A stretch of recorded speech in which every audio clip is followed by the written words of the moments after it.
Light गोल होने के बाद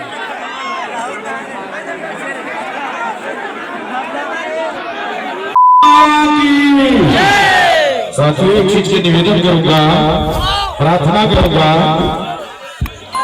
जैसा भी स्थिति हो, जहां पर भी आप लोग हो, अपने अपने जगह में बैठ जाइए और अपने आप को शांत रखिए। दूसरों को शांत ना शांत इसमें मतलब नहीं है, अपने आप को शांत रखिए, कार्यक्रम सफल हो जाएगा।